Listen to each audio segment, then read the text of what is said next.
ওকে আমরা শুরু করতে পারি। আজকে আমাদের bar council challenge course only MCQ বেচের ২য় ফ্রি ক্লাস। আজকে আমরা হচ্ছে দেওয়ানি কার্যবিধি ১৯০৮ এর উপর একটি ক্লাস নিব। আপনারা অনেকেই আছেন দেওয়ানি কার্যবিধি কঠিন মনে হয়। দেওয়ানি কার্যবিধি আপনারা পারেন না বা বুঝেন না। এই সাবজেক্টটাকে হচ্ছে আপনাদের কাছে মনে হয় যে এই সাবজেক্টটা যদি না পড়েই পাস করা যেত, সেটাই মনে হয় ভালো হয়। ইনশাআল্লাহ আশা রাখি যে আজকের ক্লাসের পর আপনাদের এই যে দেওয়ানি কার্যবিধির যে ভয় বা ভীতি আছে, সেটা কেটে যাবে ইনশাআল্লাহ। সবাই আপনারা আপনাদের যে সহাবস্থান আছে, আপনারা হচ্ছে টেবিল চেয়ারে যদি বসে ক্লাসটা করেন সবচেয়ে বেশি বেটার হবে। বা অন্যমনস্ক হয়ে যদি থাকেন বা হচ্ছে বাইরে থাকেন বা আড্ডায় থাকেন বা অন্য কোনো দিকে যদি মনোযোগ থেকে থাকে, আপনারা হচ্ছে সেই মনোযোগটা দয়া করে ক্লাসের দিকে নিয়ে আসবেন। আর আপনারা সবাই যদি টেবিল চেয়ারে বসে ক্লাস করতে পারেন, আশা করি সবচেয়ে বেটার হবে। ওকে আমরা শুরু করতে যাচ্ছি।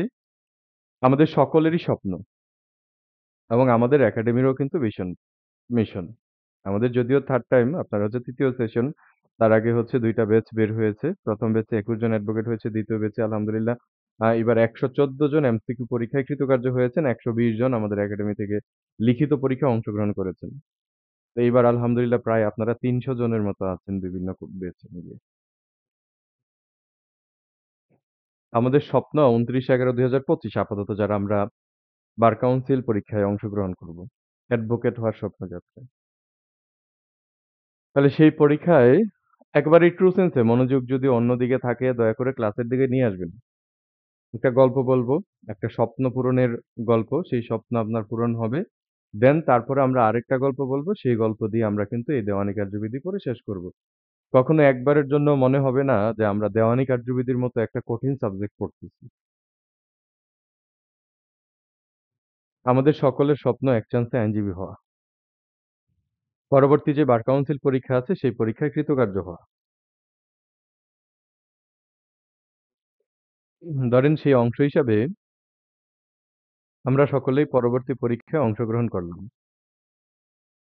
পরবর্তী যে বার কাউন্সিল পরীক্ষা আছে সেই পরীক্ষায় অংশগ্রহণ করলাম। ১ম এ এমসিকিউ পরীক্ষায় অংশগ্রহণ করলাম এবং সেই এমসিকিউ পরীক্ষায় সবাই কৃতকার্য হলাম। আমরা সকলেই মনে, মনে বলি আলহামদুলিল্লাহ। এমসিকিউ পরীক্ষায় কৃতকার্য হওয়ার পর দেন আমরা হচ্ছে লিখিত পরীক্ষায় বসলাম এবং আলহামদুলিল্লাহ আমরা সকলেই লিখিত পরীক্ষায় কৃতকার্য হলাম। আলহামদুলিল্লাহ, আলহামদুলিল্লাহ। লিখিত পরীক্ষায় কৃতকার্য হওয়ার পর ভাইবা পরীক্ষা সেটা নিয়ে আরো বেশি টেনশন হয় অনেক সময়। তো ভাইবা পরীক্ষায়ও আমরা হচ্ছে সকলেই কৃতকার্য হলাম। সকলেই পাস করলাম। এমসিকিউতে পাস করলাম, রিটেনেও পাস করলাম, ভাইভাতেও পাস করলাম। আজকে অনেকেই ভর্তি হয়েছেন যাদেরকে আমি দেখতেছি এখন পর্যন্ত ক্লাসে জয়েন হননি। আপনারা যারা এখন পর্যন্ত জয়েন হননি, দয়া করে দ্রুত ক্লাসে জয়েন হয়ে যাবেন। আর যারা জয়েন হয়েছেন শেষ পর্যন্ত থাকবেন ইনশাআল্লাহ। তাহলে আমরা সেই কাঙ্ক্ষিত যে ভাইবা পরীক্ষা, সেই পরীক্ষায়ও পাস করলাম। তাহলে আমাদের বার কাউন্সিলের যে ৩ ধাপের পরীক্ষা এমসিকিউ, রিটেন এবং ভাইবা। এই ৩ ধাপের পরীক্ষায় আমরা সবাই কৃতকার্য হলাম। আলহামদুলিল্লাহ, আলহামদুলিল্লাহ, আলহামদুলিল্লাহ এবং আমাদের সকলের স্বপ্ন পূরণ হলো। আমাদের সকলের স্বপ্ন কি? সকলের স্বপ্ন হলো এক চান্সে আইনজীবী হওয়া। এই বার কাউন্সিলের পরীক্ষা বারবার না দেয়া। স্বপ্ন পূরণ হয়েছে, অ্যাডভোকেট হয়েছি, কোর্টে গিয়েছি, গাউন পড়েছি। সিনিয়রের সাথে আছি, শুনানি করতেছি। অ্যাজ এ বিগিনার একজন আইনজীবীর শুরুতে একটা স্বপ্ন থাকে। আমারও ছিল আমি যখন আইনজীবী হয়েছি। আমারও একটা স্বপ্ন ছিল যে আমারও একটা চেম্বার হবে। সেই চেম্বারের জন্য অ্যাডভোকেট হওয়ার পর, লাইসেন্স হওয়ার পর, সনদ হওয়ার পর কত কিছুই না করেছি। কিন্তু একটা চেম্বার কি মুখ দিয়ে বের করলেই হয়ে যায়? অনেক কিছুর বিষয় আছে। আছে। অ্যাডভান্স লাগে, ডেকোরেশন, খরচ, বই-টই সবকিছু মিলিয়ে হ্যাঁ, আপনার হচ্ছে ভালো একটা খরচ লাগে একটা চেম্বার যদি আপনি কোর্টের পাশে দিতে চান বা কোর্টের ভিতরে। ধরেন আলহামদুলিল্লাহ আপনাদের সকলের আজকের ক্লাসে যারা যুক্ত হয়েছেন সেই স্বপ্নটাও পূরণ হয়েছে। আপনি এখন হয়তোবা যাদের চেম্বার নেই, এখন তো কারোই চেম্বার নেই। হয়তোবা ওই স্বপ্ন দেখেন না যে আপনার চেম্বার হবে। কিন্তু যেদিন অ্যাডভোকেট হয়ে যাবেন, আপনার সনদ হয়ে যাবে, আপনি কালো কোট, কালো টাই, কালো গাউন পড়বেন, ঐদিন থেকে কিন্তু আপনার স্বপ্ন হয়ে যাবে যে আপনার পার্সোনাল একটা চেম্বার হবে, যে চেম্বারটা একেবারেই সাজানো গোছানো। মনে হবে যে অফিসে ঢুকলে একেবারেই শান্তি। আলহামদুলিল্লাহ আপনাদের সেই স্বপ্নটাও পূরণ হয়েছে। আপনাদের চেম্বার আছে, আপনারা সবাই প্র্যাকটিস করতেছেন। যেহেতু আমরা দেওয়ানি কার্যবিধি পড়তেছি, আপনারা জানেন যে আমরা যারা ওকালতি করি, অ্যাডভোকেসি করি, ওদের কেউ হচ্ছে ক্রিমিনাল করি, কেউ হচ্ছে সিভিল করি। যেমন আমি হচ্ছে ক্রিমিনাল সাইডে প্র্যাকটিস করি। এখন আপনারা যারা আজকের ক্লাসে যুক্ত হয়েছেন, আপনারা সবাই সিভিল প্র্যাকটিস করেন। অর্থাৎ জায়গা সম্পত্তি নিয়ে যেই মামলা মোকদ্দমাগুলো হয় সেগুলো আপনারা কি করেন? সেগুলো আপনারা পরিচালনা করেন। অর্থাৎ আপনারা কোন লয়ার? আপনারা হলেন সিভিল লয়ার।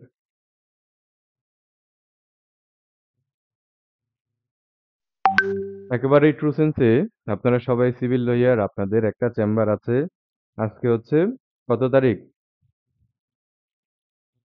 আজকে হচ্ছে ৬-৯-২০২৫। ৬-৯-২০২৫। এখন আমাদের ঘড়িতে বাজে হচ্ছে ৯টা ২১। ধরেন এখন আমাদের ঘড়িতে বাজে হচ্ছে ৭টা ৩০ সন্ধ্যাবেলা। মাগরিবের নামাজ পড়ে এসেছেন।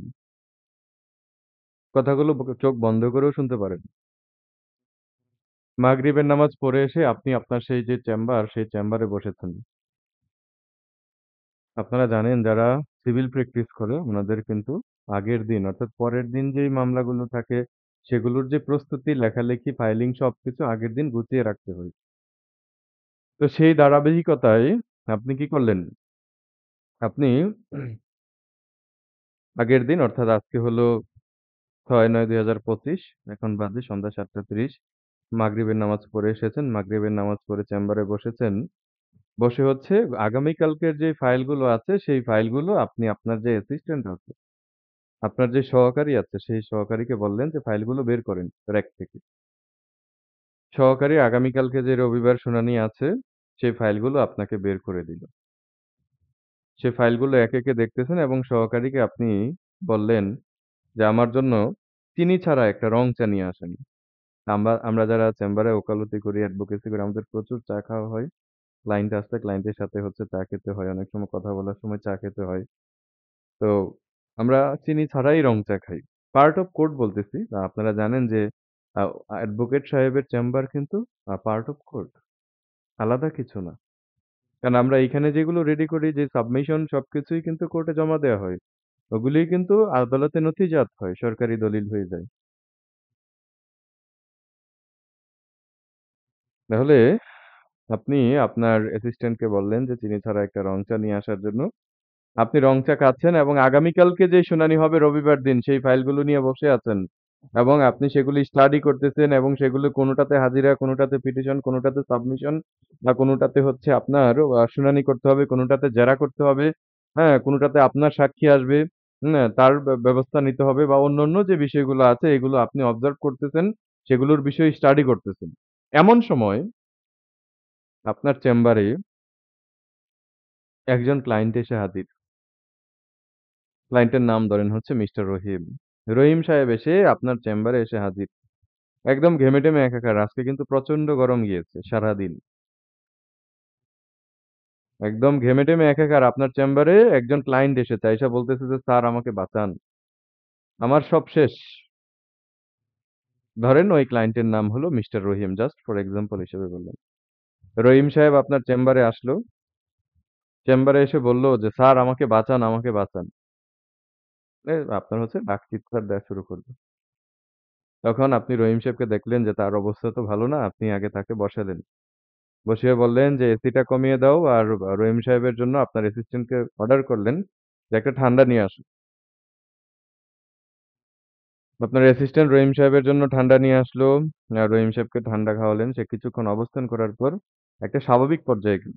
তারপরে আপনি রহিম সাহেবকে জিজ্ঞাসা করলেন, "আপনার মক্কেল, হ্যাঁ, রহিম কি হয়েছে এখন বলো তো শুনি?" ওই রহিম আবার সেই একই কথা, "স্যার আমাকে বাঁচান, আমার সব শেষ।" দিলেন একটা ধমক। এক কথা বারবার বলতেছে কেন? কি হয়েছে সেটা বলো যে। পরে রহিম সাহেব কেঁদে-টেদে বলল যে, "স্যার আমার শেষ সম্বল ১০% একটা জমি ছিল। যেখানে আমি আমার বউ ছেলে-মেয়ে নিয়ে বসবাস করি। আমার হচ্ছে ভিটা বাড়ি। সেখান থেকে কতিপয় দুষ্ট লোক করিম নামক এক ব্যক্তি এবং তার সাথে আরো ২০-২৫ জন মিলে কি করেছে? আমাকে সেই স্থাবর সম্পত্তি থেকে বেদখল করেছে। আমাকে স্যার এখন বাঁচান।" এই কথা বলার পর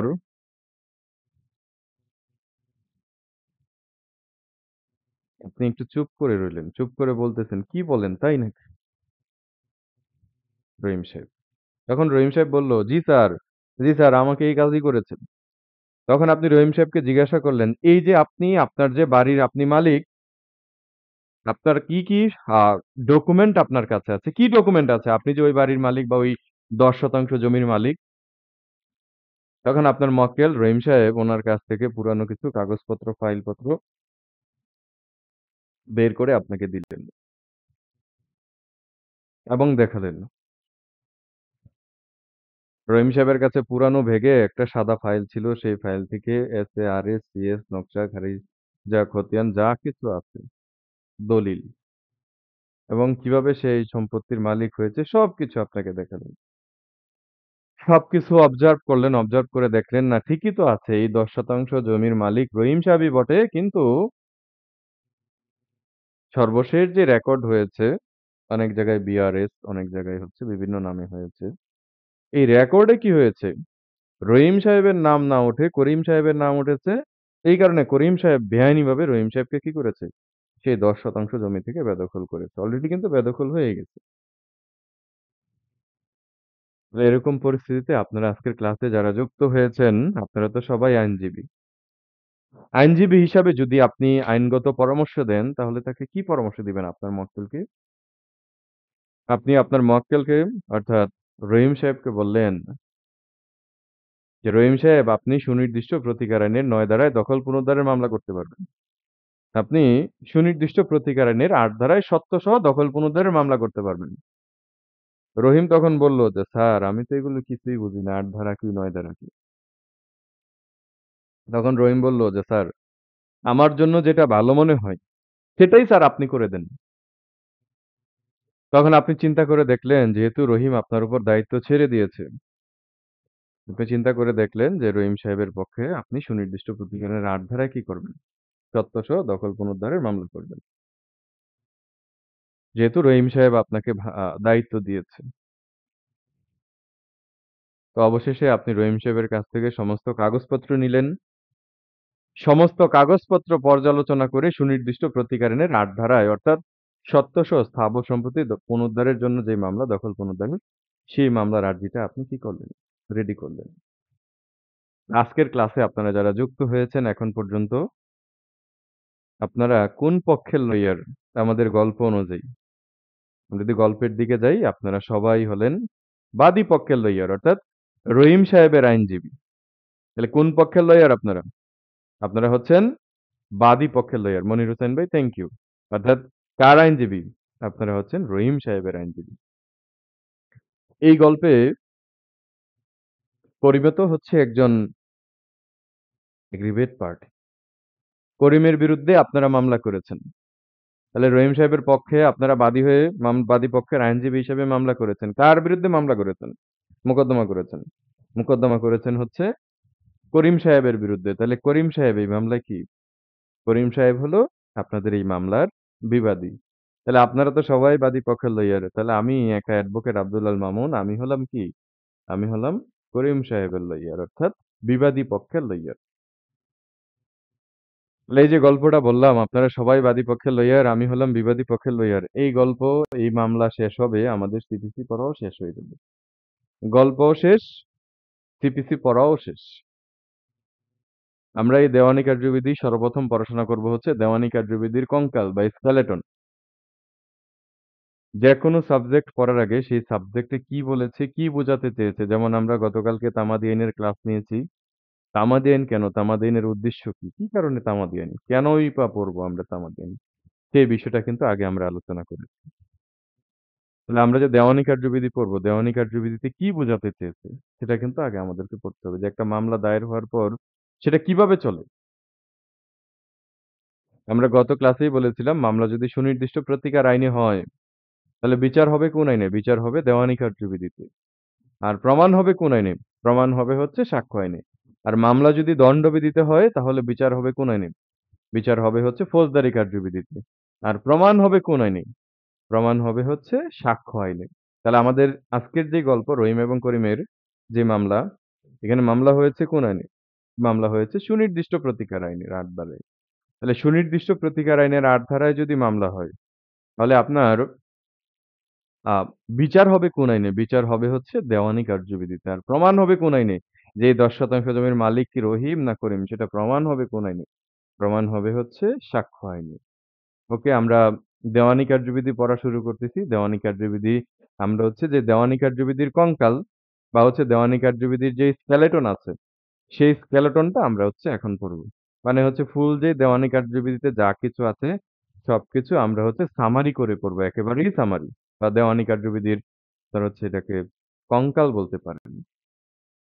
আপনাদেরকে যে পিডিএফ ফাইলটা দিয়েছি, এটা তো পাবলিক গ্রুপেই ফ্রিলি দিয়ে দিয়েছি। এইখানে আপনারা সর্বশেষ যে দেওয়ানি কার্যবিধি সংশোধন হয়েছে, সেই সংশোধনী সহ কিন্তু পেয়ে গিয়েছেন এবং ২০২৫ সালে যেই দেওয়ানি কার্যবিধিতে যে এমসিকিউ পরীক্ষা হয়েছে, সেই এমসিকিউর প্রশ্নসহ আপনাদেরকে এই পিডিএফ ফাইলে কিন্তু যুক্ত করা আছে। তাহলে আমরা সর্বপ্রথম পড়ব হচ্ছে দেওয়ানি কার্যবিধির কঙ্কাল বা দেওয়ানি কার্যবিধির স্কেলেটন। তাহলে দেওয়ানি কার্যবিধির পর্যায়ে কে কয়টি ভাগে ভাগ করা হয়েছে? দেওয়ানি কার্যবিধির বা দেওয়ানি মোকদ্দমার পর্যায়কে ৩ টি ভাগে ভাগ করা হয়েছে। কি, কি? Pre trial stage, trial stage এবং post trial stage. Pre trial stage মানে হলো কি? বিচার পূর্ব পর্যায়। তারপরে হলো আপনার কি? হুম, ট্রায়াল স্টেজ। ট্রায়াল স্টেজ মানে হলো কি? ট্রায়াল স্টেজ মানে হলো বিচার পর্যায়। তারপরে কি? তারপরে হলো আপনার post trial stage. Post trial stage মানে হলো বিচার পরবর্তী পর্যায়। পোস্ট ট্রায়াল স্টেজ মানে হলো বিচার পরবর্তী পর্যায়। তাহলে সর্বপ্রথম প্রি ট্রায়াল স্টেজে বা বিচার পূর্ব পর্যায়ে আপনার মক্কেল রহিম সাহেব যখন আপনার চেম্বারে এসেছে, একেবারেই যদি আমরা ট্রু সেন্সে বলি, আপনার মক্কেল রহিম সাহেব যখন আপনার চেম্বারে এসেছে, তখন আপনি রহিম সাহেবের পক্ষ হয়ে সর্বপ্রথম কি করেছেন? সর্বপ্রথম হলো আপনারা আরজি গঠন করেছেন। কি করেছেন? সর্বপ্রথম আপনারা সর্বপ্রথম হলো আরজি গঠন করেছেন। তাহলে রহিম সাহেবকে বসিয়েছেন চেম্বারে। রহিম সাহেবের কাছ থেকে কি করেছেন? তার আরজির বয়ান নিয়েছেন। বয়ান নিয়ে ১ম এ কি করেছেন? যেটাকে আমরা বলি চেম্বারে বসে মামলা লিখছেন। অর্থাৎ রহিম সাহেবের কাছ থেকে সমস্ত কাগজপত্র নিয়েছেন। কাগজপত্র নিয়ে তারপরে হচ্ছে রহিম সাহেবের কাছ থেকে বয়ান নিয়েছেন। বয়ান নিয়ে আপনারা হচ্ছে রহিম সাহেবের পক্ষে কি করেছেন? আরজি গঠন করছেন, যেটাকে আমরা বলি মামলা লিখছেন। তাহলে সর্বপ্রথম একজন সিভিল লয়ার হিসাবে আপনার কাছে যখন মক্কেল আসলো, রহিম সাহেব আসলো, রহিম সাহেবের পক্ষে আপনি কি করেছেন? আপনি চেম্বারে বসে রাপ খাতায় হচ্ছে মামলা লিখেছেন। রাপ খাতায় মামলা লিখে সেগুলো হচ্ছে টাইপে দিয়েছেন। তারপরে টাইপ হয়েছে, সেগুলো আপনি বারবার লাল কালি দিয়ে কারেকশন করেছেন। কারেকশন হয়ে যাওয়ার পর দেন ওগুলোর সাথে আপনি হচ্ছে সমস্ত কাগজপত্র এড করে সেগুলো আপনি হচ্ছে বিজ্ঞ আদালতে জমা দিয়েছেন। অর্থাৎ মামলা দায়ের করেছেন। তাহলে একজন আইনজীবী হিসাবে আপনারা একজন বাদী পক্ষের লয়ার হিসেবে সর্বপ্রথম যখন বাদী আপনার কাছে আসলো, রহিম সাহেব যখন আসলো, তার পক্ষে আপনি সর্বপ্রথম কি করেছেন? আরজি গঠন করেছেন। আরজি গঠন করে কি করেছেন? মামলা দায়ের করেছেন। কার বিরুদ্ধে মামলা দায়ের করেছেন? করিম সহ ২০ জনের বিরুদ্ধে কি করেছেন? মামলা দায়ের করেছেন। তাহলে সর্বপ্রথম আপনি হচ্ছে দেওয়ানি কার্যবিধির আদেশ ৭ অনুযায়ী আরজি গঠন করবেন। আরজি গঠন করে ধারা ২৬ এবং আদেশ ৪ অনুযায়ী কি করবেন? বিজ্ঞ দেওয়ানি আদালতে দেওয়ানি মোকদ্দমা দায়ের করবেন। তাইলে আপনারা একজন বাদী পক্ষের আইনজীবী হিসাবে, বাদী পক্ষের লয়ার হিসাবে আপনারা আপনাদের যে মোয়াক্কেল আছে, সেই মোয়াক্কেলের পক্ষে আপনারা কি করেছেন? আপনাদের ক্লায়েন্টের পক্ষে আপনারা কি করেছেন? আপনাদের মক্কেলের পক্ষে আপনারা হলো আদেশ ৭ অনুযায়ী আরজি গঠন করেছেন এবং ধারা ২৬ এবং আদেশ ৪ অনুযায়ী দেওয়ানি মোকদ্দমা কি করেছেন? দেওয়ানি মোকদ্দমা দায়ের করেছেন। তাহলে ধারা ২৬ এবং আদেশ ৪ অনুযায়ী যখন দেওয়ানি মোকদ্দমা দায়ের করেছেন, তাহলে দেওয়ানি মোকদ্দমা দায়ের হয়ে যাওয়ার পর পরবর্তীতে কার বিরুদ্ধে দেওয়ানি মোকদ্দমা দায়ের করেছেন আপনারা? আপনারা হলো আ কার বিরুদ্ধে করেছেন? করিম সাহেবের বিরুদ্ধে করেছেন। তাহলে করিম সাহেব কি ছিল? করিম সাহেব ছিল বিবাদী। তাহলে এই যে করিম সাহেবের বিরুদ্ধে আপনারা আইনজীবী হিসাবে হুম, বিবাদী পক্ষে মামলা করেছেন। অর্থাৎ করিম সাহেবের বিরুদ্ধে মামলা করেছেন। তাহলে এই করিম সাহেবকে জানাতে হবে না? করিম সাহেবের বিরুদ্ধে আপনারা যে বাদী হয়ে রহিম সাহেবের পক্ষে মামলা করেছেন, সেটা তো করিম সাহেবকে জানাতে হবে। অর্থাৎ বিবাদীকে জানাতে হবে। তাহলে বিবাদীকে জানানোর পন্থা কি? বিবাদীকে জানানোর কথা বলা আছে হচ্ছে আপনার আদেশ ৫ এবং ধারা ২৭ এ। তাহলে সর্বপ্রথম একজন আইনজীবী হিসেবে বাদীপক্ষের লয়ার হিসেবে আপনি আপনার চেম্বারে বসে আর্জি গঠন করেছেন। আর্জি গঠন করে ধারা ২৬ এবং আদেশ ৪ অনুযায়ী দেওয়ানি মোকদ্দমা দায়ের করেছেন। দেওয়ানি মোকদ্দমা দায়ের হয়ে যাওয়ার পর যাদেরকে বিবাদী করেছেন তাদেরকে তো জানাতে হবে। জানানোর জন্য কি করেছেন? ধারা ২৭ এবং আদেশ ৫ অনুযায়ী কি করেছেন? সমন জারি করেছেন। সমনের মাধ্যমে বিবাদীকে জানানো হলো। এখন বিবাদী জানতে পারল যে রহিম কি করেছে? রহিম আমার বিরুদ্ধে দেওয়ানি মোকদ্দমা দায়ের করেছে। তাহলে এই যে বিবাদী রহিম যে জানতে পারল, বিবাদী রহিম যখন জানতে পারল তখন বিবাদীর করণীয় কি? বিবাদী কি করবেন? হ্যাঁ, বিবাদী হচ্ছে জবাব দাখিল করবেন। অর্থাৎ করিম সাহেব আমি অ্যাডভোকেট মামুনের চেম্বারে আসলো। আইসা তার পক্ষের সমস্ত কাগজপত্র নিয়ে আসলো। নিয়ে আসার পর আমি হচ্ছে বিবাদী পক্ষে কি করলাম? বিবাদী পক্ষে হচ্ছে লিখিত জবাব দাখিল করলাম। প্রিটাল স্টেজেই কিন্তু। তাহলে জবাব দাখিল বা লিখিত জবাব দাখিল কোথায় আছে? দেওয়ানি কার্যবিধির আদেশ ৮ এ আছে। ৮ আদেশের ১ বিধিতে বলা আছে বিবাদী সমন পাবার পর ৩০ কার্যদিবসের মধ্যে অর্থাৎ করিম কি করবে? করিম সাহেব সমন পাবার পর ৩০ কার্যদিবসের মধ্যে লিখিত জবাব দাখিল করবেন। এখন করিম সাহেব যদি ৩০ কার্যদিবসের মধ্যে লিখিত জবাব দাখিল করতে ব্যর্থ হন, সেই ক্ষেত্রে আদালত কি করতে পারেন? সেক্ষেত্রে আদালত আরো ৩০ কার্যদিবস বৃদ্ধি করতে পারেন। অর্থাৎ সর্বমোট কি করতে হবে? সর্বমোট ৬০ কার্যদিবসের মধ্যে লিখিত জবাব দাখিল করতে হবে। তাহলে এমসিকিউ পরীক্ষায় এখান থেকে কোশ্চেন হয়। সেগুলো আমরা বলব কিছুক্ষণ পরে, এগুলো আমরা বিস্তারিত পড়ব। তারপরেও বলে দিচ্ছি এমসিকিউ পরীক্ষায় কোশ্চেন আসবে যে বিবাদী কর্তৃক কত কার্যদিবসের মধ্যে লিখিত জবাব দাখিল করতে হবে। তাহলে বিবাদী করিম কর্তৃক ৩০ কার্যদিবসের মধ্যে লিখিত জবাব দাখিল করতে হবে। বিবাদী করিম যদি ৩০ কার্যদিবসের মধ্যে লিখিত জবাব দাখিল করতে ব্যর্থ হন, সেক্ষেত্রে আদালত আরো কত কার্যদিবস বৃদ্ধি করতে পারেন? সেক্ষেত্রে আদালত আরো ৩০ কার্যদিবস বৃদ্ধি করতে পারেন। এমসিকিউ পরীক্ষায় যদি কোশ্চেন আসে যে বিবাদী সর্বমোট কত কার্যদিবসের মধ্যে লিখিত জবাব দাখিল করবেন? বিবাদী হলো সর্বমোট ৬০ কার্যদিবসের মধ্যে লিখিত জবাব দাখিল করবেন। যদি ৬০ কার্যদিবসের মধ্যে বিবাদী করিম লিখিত জবাব দাখিল করতে ব্যর্থ হন, সেক্ষেত্রে আদালত মামলাটি কিভাবে নিষ্পত্তি করবেন? সেক্ষেত্রে আদালত মামলাটি একতরফা সূত্রে নিষ্পত্তি করবেন।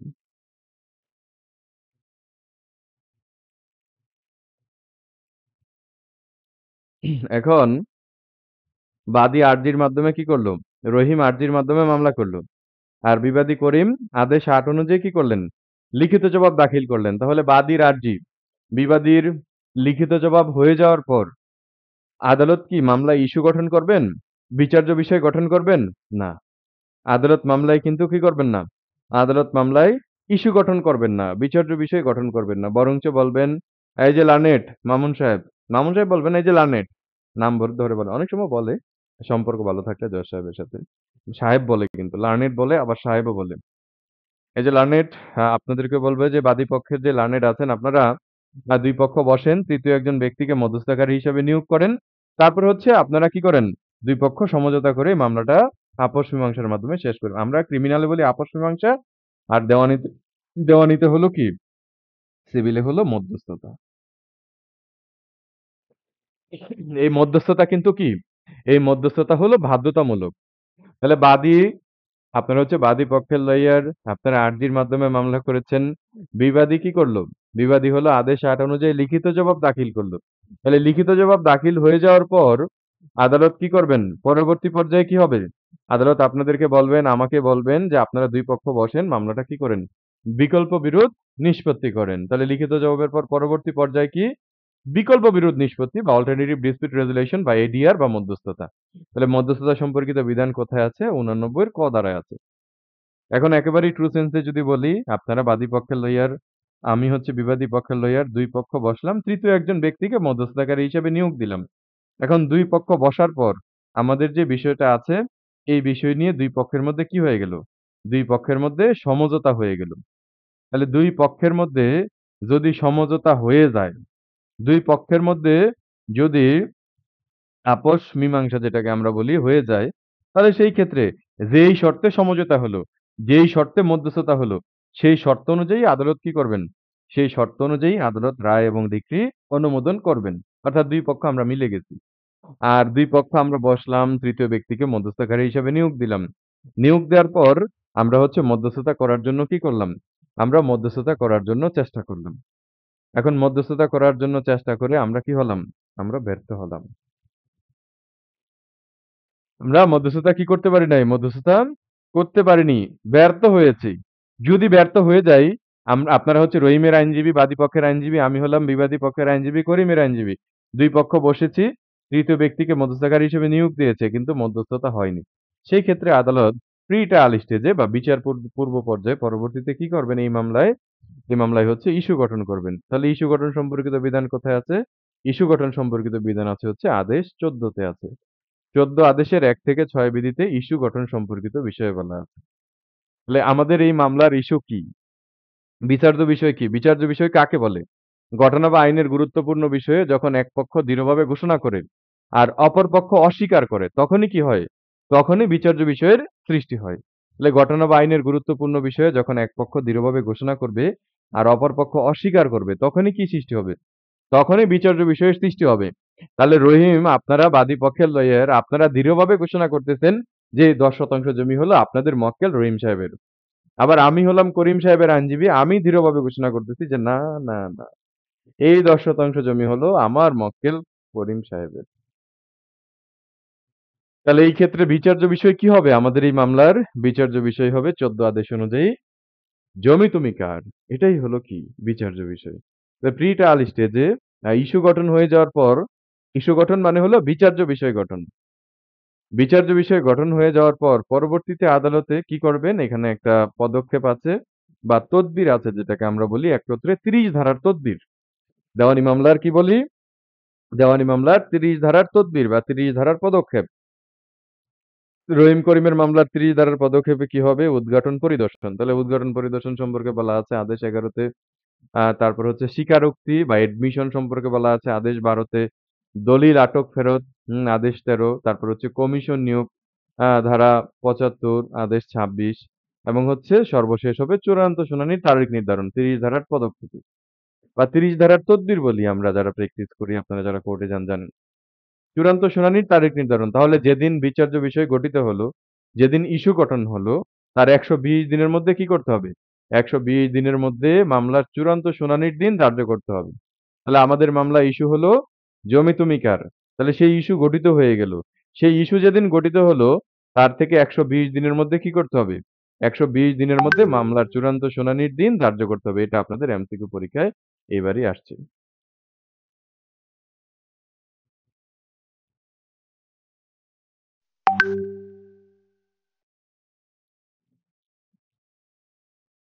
জি, আপনাদের ক্লাস চলমান আছে। আপনাদের ক্লাসের লিংক দেওয়া হয়েছে। আপনারা লিংকে জয়েন করুন। Thank you.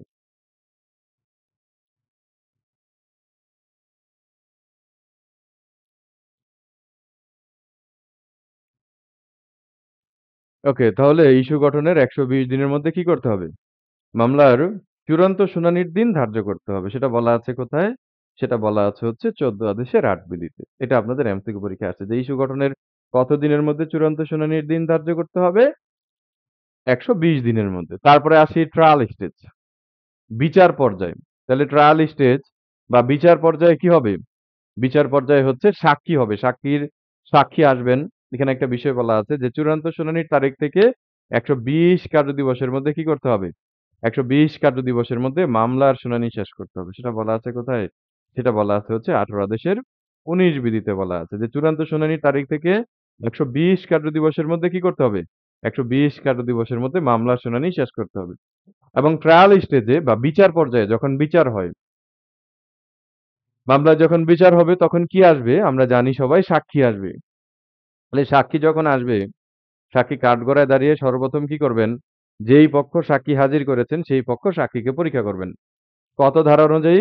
সাক্ষ্য আইনের ১৩৮ ধারা অনুযায়ী। তাহলে ১৩৭ ধারায় ডেফিনিশন আছে আর ১৩৮ ধারায় কি আছে? ১৩৮ ধারায় আছে হচ্ছে ক্রম। তাহলে যেই পক্ষ সাক্ষী হাজির করেছেন সেই পক্ষ সাক্ষীকে কি করবেন? সাক্ষী আসার পর সাক্ষীকে পরীক্ষা করবেন। আর এই বিষয়টাকে বলা হয় কি? এই বিষয়টাকে জবানবন্দি। তাহলে যেই পক্ষ সাক্ষী হাজির করেছেন সেই পক্ষ সাক্ষীর জবানবন্দি নেওয়ার পর অপর পক্ষ যখন সাক্ষীকে প্রশ্ন করবেন তাকে কি বলা হয়? তাকে বলা হয় জেরা। জেরা হয়ে যাওয়ার পর যেই পক্ষ সাক্ষী হাজির করেছেন সেই পক্ষই যখন সাক্ষীকে পরীক্ষা করবেন তাকে বলা হয় কি? পুনর্জবানবন্দি। এখন সাক্ষ্য গ্রহণ শেষ হয়ে গেল। সমস্ত সাক্ষীর সাক্ষ্য গ্রহণ শেষ। পিডব্লিউ 1, পিডব্লিউ 2, পিডব্লিউ 3 সব সাক্ষীর সাক্ষ্য গ্রহণ শেষ। এখন সাক্ষ্য গ্রহণ যদি শেষ হয়ে যায়, তারপরে কি হবে এই মামলায়? যুক্তিতর্ক হবে, অর্থাৎ আর্গুমেন্ট হবে। যুক্তিতর্ক শেষ হয়ে যাওয়ার পর রহিম সাহেব এবং করিম সাহেবের যে মামলা, সেই মামলায় কি হবে? রায় এবং ডিক্রি ঘোষিত হবে। তাহলে রায় ডিক্রি, আপনারা তো নতুন আইনজীবী হয়েছেন, ধরেন জীবনের প্রথম মামলাই, এখন পর্যন্ত তো মামলা করেননি। হ্যাঁ, আপনাদের জীবনের প্রথম মামলা আজকে আমার সাথে করে ফেললেন ক্লাসের মধ্যে। তাহলে সেই জীবনের প্রথম মামলায় আপনারা হেরে গেলে চলবে? আপনারা সবাই জিতে গেলেন। তাহলে এই মামলায় বাদী পক্ষ কি হলো? বাদী পক্ষে রায় হলো, অর্থাৎ রহিম সাহেব কি পাইলেন? রহিম সাহেব রায় পাইলেন। রহিম সাহেব কি পাইলেন? তার পক্ষে ডিক্রি পাইলেন। তাহলে রায় ডিক্রি সম্পর্কিত বিধান কোথায় বলা আছে? রায় ডিক্রি সম্পর্কিত বিধান বলা আছে হচ্ছে ধারা 33 এবং আদেশ 20 এ বলা আছে। ধারা 33 এবং আদেশ 20 এ কি বলা আছে? রায় এবং ডিক্রি। তাহলে আপনারা আপনাদের পক্ষে রায় এবং ডিক্রি পেলেন। তারপরে হচ্ছে পোস্ট ট্রায়াল স্টেজ। বিচার শেষ, রায় ডিক্রি পেয়ে গেছেন। তাহলে বিচার পরবর্তী পর্যায়ে আছে। বিচার পরবর্তী পর্যায়ে কি হবে? রায় ডিক্রি হয়ে যাওয়ার পর জমির দখল তো আর আপনার মক্কেল রহিম সাহেবের নাই। যেহেতু উনি বেদখল হয়ে গেছেন, জমির দখল কি ওনার আছে? জমির দখল ওনার আর নাই। তাহলে ওই জমির দখল নেয়ার জন্য ওনাকে কি করতে হবে? ওনাকে হচ্ছে ডিক্রি জারির আবেদন করতে হবে। হ্যাঁ, তাহলে ডিক্রি জারি সম্পর্কিত কোথায় বলা আছে? ডিক্রি জারি সম্পর্কিত বলা আছে হচ্ছে ধারা 36 থেকে 47 এবং আদেশ 21 এ। তাহলে ডিক্রি জারি কেন করা হয়?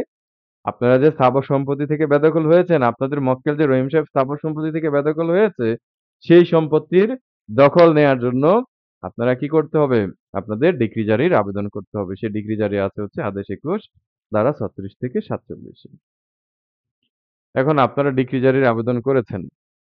আমি সংক্ষুব্ধ পক্ষ, আমি হেরে গেছি মামলায়। করিম সাহেব মামলায় হেরে গেছে। তাহলে যিনি সংক্ষুব্ধ হলেন, সংক্ষুব্ধ পক্ষ, সেই রায় ডিক্রির বিরুদ্ধে কি করতে পারবেন? একেবারেই ট্রু সেন্সে। আমার মনে হয় না আপনারা যারা আজকের ক্লাসে যুক্ত হয়েছেন, একটুর জন্য কঠিন মনে হচ্ছে। একেবারেই সহজ। সিপিসি মানে হলো পানি, পানি, পানি। যদি আপনি বুঝে পড়েন। আর যদি না বুঝে পড়েন, সিপিসি মানে হলো সমুদ্র, সমুদ্র, সমুদ্র। হ্যাঁ, তাহলে আমরা কিন্তু সমুদ্র না, আমরা হচ্ছে কি সমুদ্রের, হ্যাঁ, সমুদ্রের যদিও লোনা পানি, আমরা হচ্ছে কি সমুদ্রের মিঠা পানি। একেবারেই সহজ। যদি বুঝে পড়েন। তাহলে আপনারা মামলায় জয়ী হয়েছেন, রায় ডিক্রি পেয়েছেন। আমি হলাম সংক্ষুব্ধ পক্ষ। তাহলে সংক্ষুব্ধ পক্ষ আমি কি করতে পারবো?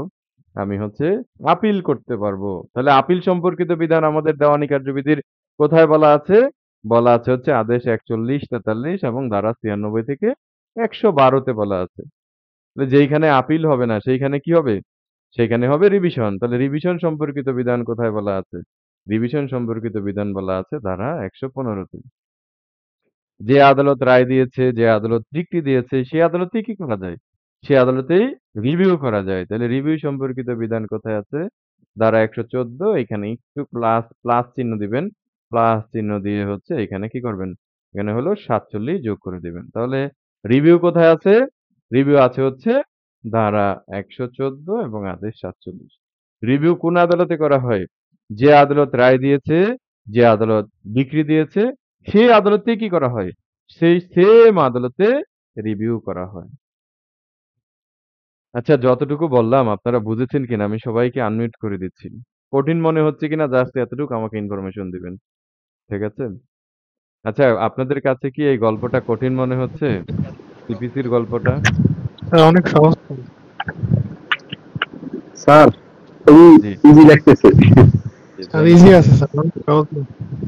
অল্প সহজ মনে হচ্ছে স্যার, অনেক সহজ মনে হচ্ছে স্যার বিষয়টা। স্টোরি আমার আসলে স্যার কিন্তু স্যার যদিও লাইসেন্স তো আমাদের হয়নি স্যার এখনো, হ্যাঁ, তবুও হ্যাঁ, আমি একটি প্রতিনিধি হিসেবে, আমি একটি মিস কেসের প্রতিনিধি হিসেবে কাজ করতেছি। ধরেন 10 তারিখে শুনানি আছে। আপনার এই যে সুন্দর করে বুঝিয়ে বলতেছেন বিষয়গুলা, আমার কাছে খুবই ইজি মনে হচ্ছে। Thank you very much.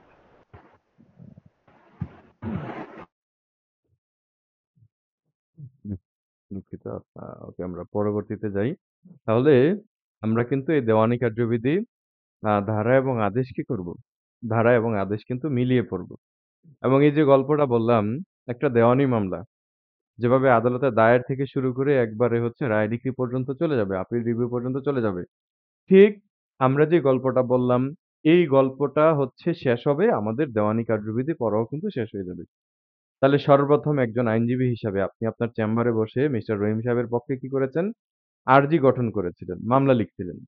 তাহলে মামলা যখন আপনার চেম্বারে লিখা শেষ হয়ে গেল, দেন পরবর্তীতে আপনি কি করেছেন? আপনি হচ্ছে মোকদ্দমা রুজু করেছেন, অর্থাৎ ইনস্টিটিউশন অফ সুট করেছেন। তাহলে ইনস্টিটিউশন অফ সুট মোকদ্দমা রুজুকরণ কোথায় আছে? ইনস্টিটিউট অফ সুট আছে হচ্ছে ধারা ২৬ এবং আদেশ ৪ এ আছে। তাহলে ধারা ২৬ এ কি বলা আছে? ধারা ২৬ এ আছে হচ্ছে ইনস্টিটিউশন অফ সুট, দেওয়ানি মোকদ্দমা দায়ের। আবার আদেশ ৪ এও বলা আছে কি? দেওয়ানি মোকদ্দমা দায়ের। দেখেন কত মজার বিষয়। আমরা কিন্তু শুরু করতেছি আ ধারা ২৬ এবং আদেশ ৪ দিয়ে দেওয়ানি কার্যবিধি করা। কেন? সর্বপ্রথম আপনি যখন আপনার মক্কেল আপনার চেম্বারে আসলো, আপনি সর্বপ্রথম কি কাজ করেছেন? ৭ আদেশ অনুযায়ী আরজি গঠন করেছেন। আরজি গঠন করে তার পক্ষ হয়ে বিজ্ঞ দেওয়ানি আদালতে কি করেছেন? একটি দেওয়ানি মোকদ্দমা দায়ের করেছেন। তাহলে ধারা ২৬ এও বলা আছে দেওয়ানি মোকদ্দমা দায়ের বা রুজুকরণ। আদেশ ৪ এও বলা আছে দেওয়ানি মোকদ্দমা দায়ের বা রুজুকরণ। তাহলে ধারা ২৬ হলো সংবাদ শিরোনাম। আর আদেশ ৪ হলো কি? সংবাদ বিস্তারিত। তাহলে আমরা ২৬ পড়ি কি বলা আছে দেখেন। ২৬ কিন্তু ২০২৫ সালে সংশোধন হয়েছে। তাহলে ২৬ এর ১ এ বলা আছে প্রতিটি দেওয়ানি মোকদ্দমা করতে হবে কিসের মাধ্যমে? প্রতিটি দেওয়ানি মোকদ্দমা দায়ের করতে হবে আরজি দাখিলের মাধ্যমে। কিসের মাধ্যমে? আরজির মাধ্যমে। অথবা বিধি দ্বারা নির্ধারিত হতে পারে এমন কোন পদ্ধতিতে। এখান থেকে আপনাদের এমসিকিউ পরীক্ষায় কোয়েশ্চেন হয় যে দেওয়ানি মোকদ্দমা দায়েরের পদ্ধতি কয়টি? তাহলে উত্তর কি হবে? দেওয়ানি মোকদ্দমা দায়েরের পদ্ধতি হলো ২ টি। কি, কি? আরজি দাখিলের মাধ্যমে দেওয়ানি মোকদ্দমা দায়ের করা যায়। আরেকটা হলো কি? বিধি দ্বারা নির্ধারিত হতে পারে এমন কোন পদ্ধতিতে কি করা যায়? দেওয়ানি মোকদ্দমা দায়ের করা যায়। না আপনারা আরজি দাখিল যেটা আমরা হচ্ছে মিস্টার রহিম সাহেবের পক্ষে করলাম আরজি দাখিলের মাধ্যমে, সেটা তো আমরা বুঝলাম। কিন্তু বিধি দ্বারা যে এটা তো বুঝলাম না। তাহলে বিধি দ্বারা মানে হলো আপনারা যারা সিভিল প্র্যাকটিস করবেন, যদিও আমি ক্রিমিনাল প্র্যাকটিশনার, সিভিল প্র্যাকটিস করবেন আপনাদের ২ টা বই লাগবে। একটা হলো সিআরও ভলিউম ১, ভলিউম ২ অর্থাৎ civil rules and order. Civil rules and অর্ডারের ৭৭ নাম্বার রুলে বলা আছে আপনি কি করতে পারবেন? ৪৮ টি মামলা মিস কেস বা আবেদন দিয়ে করতে পারবেন। তাহলে সেই ৪৮ টি মামলা যে মিস কেস বা আবেদন দিয়ে করবেন সেগুলো কি? সেগুলো হলো বিধি দ্বারা নির্ধারিত হতে পারে এমন কোন পদ্ধতির মামলা। যেমন অগ্রকয়ের মামলা। তাহলে অগ্রকয়ের মামলা কিসের দ্বারা করা হয়? বিধি দ্বারা নির্ধারিত হতে পারে এমন কোন পদ্ধতিতে করা হয়। ২৬ এর ১। ২৬ এর ২ এ বলা আছে, "in every plaint fact shall be proved by affidavit." প্রত্যেক মামলার আরজির ঘটনার সাথে আপনাকে কি দিতে হবে?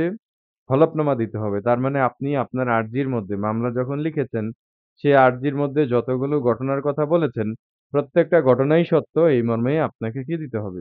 এই মর্মে আপনাকে হলফনামা দিতে হবে।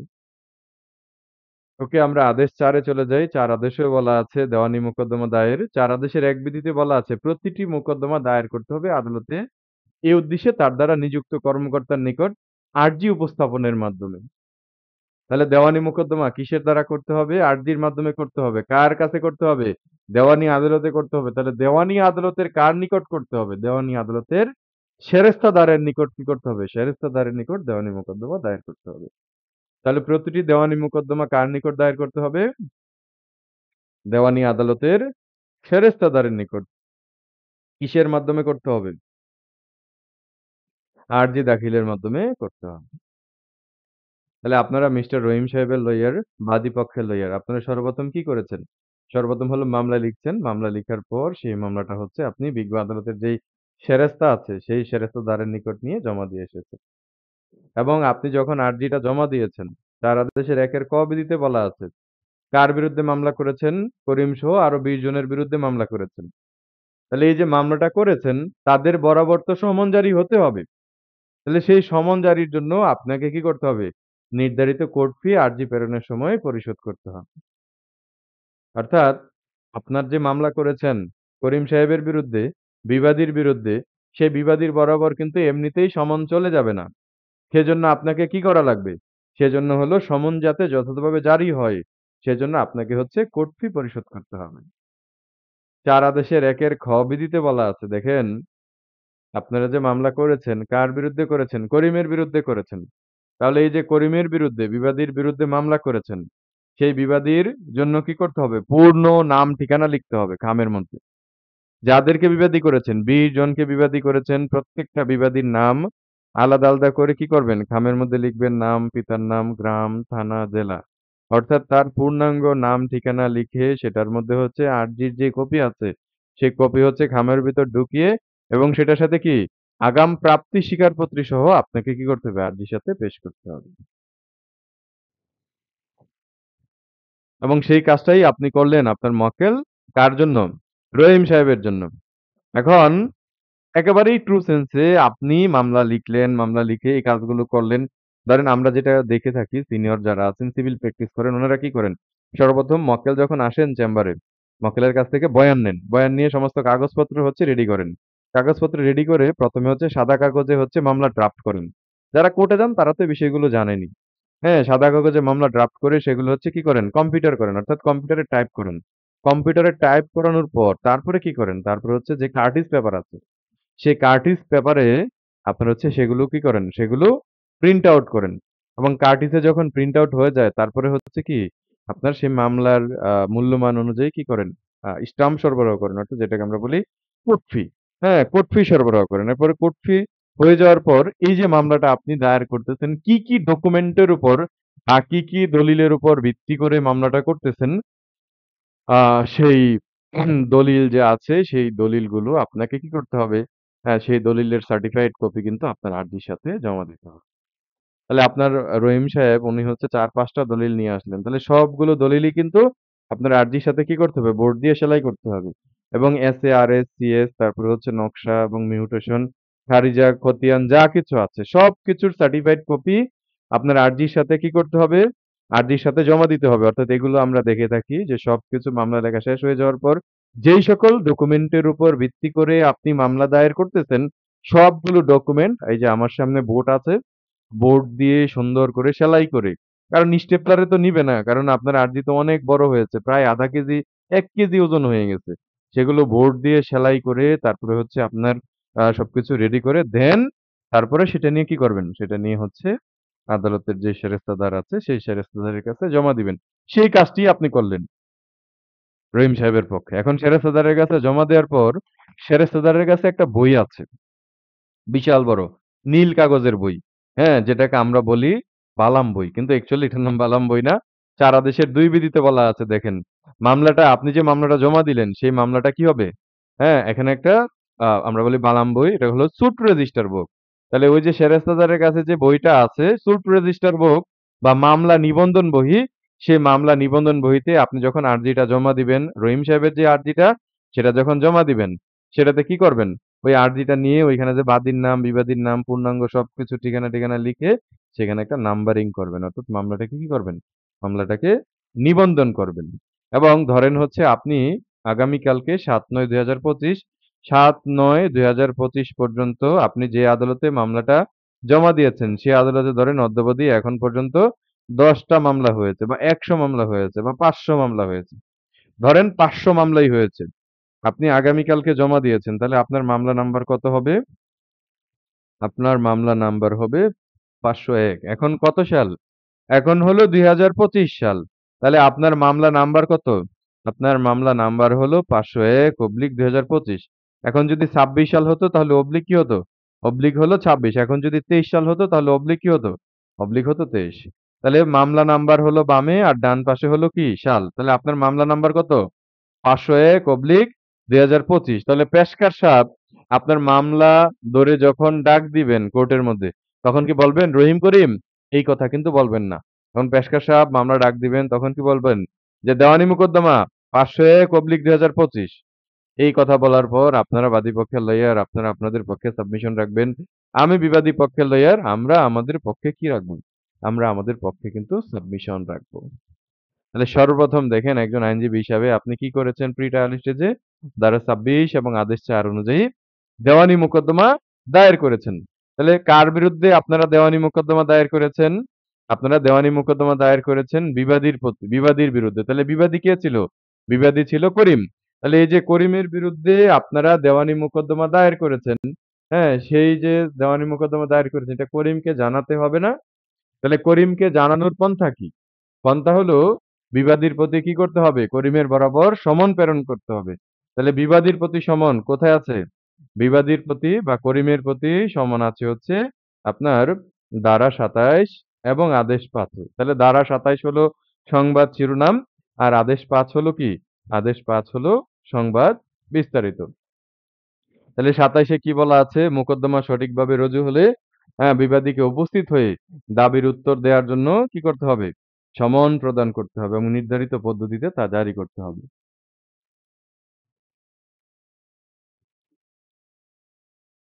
তাহলে আপনারা মামলাটা কি করলেন? আপনারা মামলাটা সঠিকভাবে রুজু করলেন। আপনাদের যে মক্কেল আছে রহিম সাহেব, সেই রহিম সাহেবের পক্ষে সঠিকভাবে মামলা রুজু করলেন, দায়ের করলেন। দায়ের হয়ে যাওয়ার পর বিবাদী করিমকে জানানোর জন্য আপনারা ধারা ২৭ এবং আদেশ ৫ অনুযায়ী কি করেছেন? সমন প্রেরণ করেছেন। তাহলে ধারা ২৭ এ কি আছে? ধারা ২৭ এ আছে হচ্ছে মোকদ্দমা সঠিকভাবে রুজু হলে বিবাদীকে উপস্থিত হয়ে দাবির উত্তর দেওয়ার জন্য সমন দিতে হবে। এখন সমনটা কিভাবে জারি হবে? সমন কিভাবে হচ্ছে করিমের বরাবর পৌঁছাইবে? কিভাবে জারি হবে? অর্থাৎ বিবাদীর বরাবর জারি হবে। সেই সম্পর্কে বলা আছে কোথায়? আদেশ ৫ এ বিস্তারিত বলা আছে। তাহলে ৫ আদেশের ১ বিধিতে বলা আছে, মোকদ্দমা সঠিকভাবে রুজু হওয়ার পর নির্ধারিত তারিখে করিমকে হাজির অর্থাৎ বিবাদীকে হাজির এবং বাদীর যেই দাবি, রহিমের যেই দাবি, আপনাদের মক্কেলের যেই দাবি, সেই দাবির সমর্থনে জবাবদানের জন্য মোকদ্দমা রুজুর ৫ কার্যদিবসের মধ্যে কি করতে হবে? হ্যাঁ, ৫ কার্যদিবসের মধ্যে আদালত কর্তৃক যে নিযুক্ত কর্মকর্তা তিনি কি করবেন? আপনার হচ্ছে বিবাদী করিমের বরাবর সমন প্রেরণ করবেন। তাহলে এমসিকিউ পরীক্ষায় কোশ্চেন আসে যে আদালত কর্তৃক নিযুক্ত কর্মকর্তা বিবাদীর নিকট কত কার্যদিবসের মধ্যে সমন প্রেরণ করেন বিবাদীর বরাবর? উত্তর হবে ৫ কার্যদিবসের মধ্যে কি করেন? ৫ কার্যদিবসের মধ্যে সমন প্রেরণ করেন। এখন আদালতের যে নিযুক্ত কর্মকর্তা আছে তিনি যদি বিবাদী করিমের বরাবর ৫ কার্যদিবসের মধ্যে সমন প্রেরণ করতে ব্যর্থ হন, সেই ক্ষেত্রে তিনি কিসের জন্য দায়ী হবেন? সেক্ষেত্রে তিনি অসৎ আচরণের জন্য কিন্তু কি হবেন? অসৎ আচরণের জন্য দায়ী হবেন। সবাই শেষ পর্যন্ত যুক্ত থাকবেন। আমি আপনাদেরকে আদেশ ৮ পর্যন্ত আজকে পড়িয়ে দিব ইনশাআল্লাহ। আপনাদের আজকের ক্লাস থেকে আশা রাখতে পারেন এমসিকিউ পরীক্ষায়, পরবর্তী এমসিকিউ পরীক্ষায় ইনশাআল্লাহ আপনাদের হচ্ছে আ ২০ মার্কের কোশ্চেন তো ৩ মার্ক ধরে রাখতে পারেন ইনশাআল্লাহ। ৩ বা ২ বা ইনশাআল্লাহ আসবে আপনাদের। ওকে, তারপরে আমরা চলে যাব হচ্ছে ৫ আদেশের ১ বিধির আ ২ বিধিতে। সমনের সাথে নিযুক্ত নকল অথবা বিবৃতি। তাহলে আপনি যখন বিবাদীর বরাবর সমন প্রেরণ করা হবে, হ্যাঁ? তখন আপনার কি দিতে হবে? আপনি যে আরজিটা লিখেছেন, সেই আরজির একটা নকল দিতে হবে। এখন আপনি তো অনেক ভালো সিভিল লয়ার, খুবই ভালো সিভিল লয়ার। মানে আপনি আরজি লিখেছেন, মামলা লিখেছেন, সেই মামলার কপি হয়েছে ৩০ পৃষ্ঠা। এখন ৩০ পৃষ্ঠা কি সেই খামের ভিতর জায়গা নিবে? ৩০ পৃষ্ঠা তো আর সেই খামের ভিতর কি করবে না? খামের ভিতর জায়গা নিবে না। তাহলে এই ক্ষেত্রে কি হবে? তাহলে প্রতিটি সমনের সাথে আপনাকে কি করতে হবে? আরজির নকল দিতে হবে। তাহলে সেই ক্ষেত্রে যদি আপনার আরজিটা অনেক বড় হয়ে যায়, সেক্ষেত্রে আপনি কি করবেন? সেক্ষেত্রে আপনি হচ্ছে একটা সংক্ষিপ্ত বিবৃতি কি করবেন? সংক্ষিপ্ত বিবৃতি প্রদান করবেন। অর্থাৎ আপনার যে আরজিটা আছে ২৫ পৃষ্ঠা, ৩০ পৃষ্ঠা। এই দেওয়ানি কার্যবিধি অনেক বড়। কিন্তু আমরা স্কেলেটন করলাম কয় পৃষ্ঠায়? স্কেলেটন করলাম হচ্ছে ১ পৃষ্ঠায় বা ১.৫ পৃষ্ঠায়। ঠিক তেমনি আপনার এত বড় যে আরজিটা আছে সেই আরজিটা আপনি কি করবেন ১ পৃষ্ঠা বা ১.৫ পৃষ্ঠায় আপনি হচ্ছে কমপ্লিট করবেন। অর্থাৎ সেটাকে সারসংক্ষেপ করবেন। সারসংক্ষেপ করে দেন হচ্ছে খামের ভিতর ঢুকাবেন। ভেরি, ভেরি ইম্পোর্টেন্ট আপনাদের হচ্ছে ৫ আদেশের ৯ বিধি। সমন জারির পদ্ধতি। যে সমন জারির পদ্ধতি কয়টি? সমন জারির পদ্ধতি হলো ৪ টি। কয়টি পদ্ধতিতে সমন জারি করা যায়? ৪ টি পদ্ধতিতে সমন জারি করা যায়। সেগুলো কি? উপযুক্ত কর্মকর্তা আ এমসিকিউ পরীক্ষায় কোশ্চেন আসবে। সমন জারির পদ্ধতি কয়টি? সমন জারির পদ্ধতি হলো ৪ টি। কি, কি? উপযুক্ত কর্মকর্তা, courier service, short message service, voice call, instant messaging service. এগুলো আগে ছিল ফ্যাক্স-ট্যাক্স এগুলো ছিল। এটা ২০২৫ সালে কিন্তু সংশোধন হয়েছে। সংশোধন হয়ে নতুন করে কি করেছে? নতুন করে SMS, voice call, instant messaging service এগুলো কিন্তু নতুন করে কি হয়েছে? নতুন করে যুক্ত হয়েছে। তাহলে SMS, voice call, instant messaging সার্ভিসের মাধ্যমে কি করা যাবে? সমন জারি করা যাবে। তারপরে বলা আছে বাদী সরাসরি নিজেও কি করতে পারবেন? বাদী সরাসরি নিজেও সমন জারি করতে পারবেন। কুরিয়ার সার্ভিসের তালিকা কে তৈরি করবেন? কুরিয়ার সার্ভিসের তালিকা তৈরি করবেন হচ্ছে জেলা জজ। কুরিয়ার সার্ভিস যদি ৩০ দিনের মধ্যে সমন জারি করতে ব্যর্থ হন, তাহলে সেই ক্ষেত্রে তালিকা থেকে কি হবে? তালিকা থেকে তার নাম বাদ যাবে। আপনাদের এমসিকিউ পরীক্ষায় এখান থেকে অনেকগুলো কোশ্চেন আসতে পারে। এমসিকিউ পরীক্ষায় কোশ্চেন আসতে পারে। সমন জারির পদ্ধতি কয়টি? তাহলে উত্তর হবে ৪ টি। কুরিয়ার সার্ভিসের তালিকা কে তৈরি করবেন? কুরিয়ার সার্ভিসের তালিকা তৈরি করবেন হচ্ছে জেলা জজ। কুরিয়ার সার্ভিস যদি ৩০ দিনের মধ্যে সমন জারি করতে ব্যর্থ হন, তাহলে সেক্ষেত্রে কি হবে? সেক্ষেত্রে তালিকা থেকে তার নাম বাদ যাবে। তারপরে হলো ৫ আদেশের ১৫ বিধি, ভেরি, ভেরি ইম্পোর্টেন্ট। যার বরাবর সমন প্রেরণ করা হবে। এখন কার বরাবর সমন প্রেরণ করা হবে? করিমের বরাবর সমন প্রেরণ করা হবে। তাহলে করিমকে যদি পাওয়া না যায়, যার বরাবর সমন প্রেরণ করা হবে তাকে যদি পাওয়া না যায়, তাহলে সেক্ষেত্রে কি করতে হবে? হ্যাঁ, তার পরিবারের প্রাপ্তবয়স্ক সদস্য বরাবর কি করতে হবে? পরিবারের প্রাপ্তবয়স্ক সদস্য বরাবর সমন জারি করতে হবে। তাহলে পরিবারের প্রাপ্তবয়স্ক কে? রহিম সাহেবের গিন্নি, বউ, ভাই, আত্মীয়স্বজন যে কোনো সদস্য বরাবর কি করা যাবে? যে কোনো সদস্য বরাবর সমন জারি করা যাবে। ফৌজদারি কার্যবিধির ৭০ ধারায় বলা আছে, যার বরাবর সমন প্রেরণ করা হবে তাকে যদি পাওয়া না যায়, তাহলে সেই ক্ষেত্রে আপনার কি করা যাবে? সেক্ষেত্রে পরিবারের প্রাপ্তবয়স্ক যে কোনো সদস্য বরাবর কি করা যাবে? যে কোনো সদস্য বরাবর সমন জারি করা যাবে। ইতিপূর্বে আপনারা জানেন ফৌজদারি কার্যবিধি সংশোধন হয়েছে। সংশোধনীর পূর্বে ফৌজদারি কার্যবিধিতে সমনের ক্ষেত্রে ছিল যার বরাবর সমন প্রেরণ করা হবে তাকে যদি পাওয়া না যায়, তাহলে পরিবারের প্রাপ্তবয়স্ক শুধুমাত্র পুরুষ সদস্য বরাবর কি করতে হবে? সমন জারি করতে হবে। কিন্তু এখন সেটা সংশোধন হয়ে কি হয়েছে? প্রাপ্তবয়স্ক যে কোনো সদস্য বরাবর কি করা যাবে? সমন জারি করা যাবে। অল্টারনেটিভ বা হচ্ছে বিকল্প জারি যেটাকে বলি আমরা। বিকল্প জারি ৫ আদেশের ১৭ বিধিত আছে, ৫ আদেশের ২০ বিধিত আছে। ২ টাতেই বিকল্প জারির বিষয়ে বলা আছে। একেবারেই যদি ট্রু সেন্সে বলি, আপনাদের যে মামলাটা করেছেন রহিমের পক্ষে বাদী হয়ে, বাদী পক্ষে আপনারা যে মামলাটা করেছেন, এই মামলার যে সমনের কপি সেখানে জারিকারক ধরেন হচ্ছে মিস্টার এক্স। জারিকারক আপনার মামলার সমনের কপিগুলো নিল, হাতে নিল। হুম? জারিকারক কি করলো? হ্যাঁ, জারিকারক আপনার সমনের কপি হাতে নিল। ভালো কথা, আলহামদুলিল্লাহ। এখন জারিকারক সেই সমনের কপি হাতে নিয়ে আপনার হচ্ছে করিম সাহেবের বাসায় গেল। করিম সাহেবের ঠিকানা বরাবর গেল। এখন করিম সাহেবের ঠিকানা বরাবর যাওয়ার পর গিয়ে দেখে শীতকাল এখন। ধরেন আমাদের তো গরমকাল, এখন ধরেন শীতকাল। মনে করাটা খুব কঠিন। সকালবেলা, হ্যাঁ, সকাল ধরেন হচ্ছে ১১টা বাজে বা ১০টা ৩০ বাজে। হ্যাঁ, সকাল সকালই গেছে জারিকারক। গিয়ে দেখে করিম কি করতেছে? করিম হলো তার যে গিন্নি আছে সেই গিন্নিকে নিয়ে আপনার হচ্ছে সরিষার তেল মাখিয়ে আলু ভর্তা দিয়ে ভাত খাচ্ছে। জারিকারক গিয়ে করিম সাহেবকে বলল যে আপনার বিরুদ্ধে আমি কোর্ট থেকে কি হয়েছে? আপনার বিরুদ্ধে কোর্টে একটা মামলা হয়েছে। সেই মামলার আমি কি করেছি? সমনের কপি নিয়ে আপনার কাছে আসছি। এই নেন সমনের কপি। তখন করিম বলল, এখান থেকে যাও। আমি কোনো সমন-টমন এগুলো নিতে পারবো না। অর্থাৎ সত্রবিধিতে বলা আছে, নিতে অস্বীকার করতেছে। অর্থাৎ বিবাদী করিম সাহেবকে ঘটনাস্থলে গিয়ে পাওয়া গেল। ঠিকানায় গিয়ে করিম সাহেব অর্থাৎ বিবাদীকে পাওয়া গেল। এখন বিবাদীকে পাওয়ার পর জারিকারককে বিবাদী কি করলো? বলে দিল যে আমি সমন নিতে পারবো না। অর্থাৎ বিবাদী অস্বীকার করলো নিতে। তাহলে এই ক্ষেত্রে যিনি জারিকারক আছেন তিনি সরাসরি যে করিম সাহেবের যে বাসা আছে অর্থাৎ বিবাদীর যে বাসা আছে বা ব্যবসা প্রতিষ্ঠান আছে বা শহরের প্রকাশ্য স্থান আছে, এমন জায়গায় সরাসরি কি করতে পারবেন? লোককে বা টাঙিয়ে কি করতে পারবেন? টাঙিয়ে কিন্তু সমন জারি করে আসতে পারবেন। যদি নিতে অস্বীকার করে, যদি পাওয়া না যায় তাহলে সেই ক্ষেত্রে কি করা যাবে? লটকিয়ে বা টাঙিয়ে কিন্তু সরাসরি জারি করে আসতে পারবেন। আর যদি এরকম হয় যে মিস্টার এক্স জারিকারক করিম সাহেবের বাসায় গেল, ঠিকানা বরাবর গেল, গিয়ে দেখে করিম সাহেব নাই। সে কোথায় চলে গেছে? সে আত্মগোপনে চলে গেছে। তাকে পাওয়া যাচ্ছে না। খুঁজে পাওয়া যাচ্ছে না। কেউই নাই বাড়িতে বা হচ্ছে ব্যবসা প্রতিষ্ঠানে। তাহলে সেই ক্ষেত্রে জারিকারক কি করবেন? জারিকারক হলো ফেরত আসবেন। জারিকারক কি করবেন? জারিকারক হলো সেই সমন জারি না করে ফেরত আসবেন। কোথায় ফেরত আসবেন? আদালতে ফেরত আসবেন। এখন আদালতে ফেরত আসার পর আদালতকে সেই বিষয়টা অবগত করবেন। এখন আদালতে সেই বিষয়টা অবগত করার পর আদালত যদি বলেন জারিকারককে যে আপনি কি করেন? হুম, জারিকারক সাহেব আপনি সংবাদপত্রের মাধ্যমে জারি করেন। অথবা আপনি কি করেন? আপনি হচ্ছে বিকল্পভাবে সে যেখানে বসবাস করে বা প্রকাশ্য স্থানে আপনি জারি করে আসেন।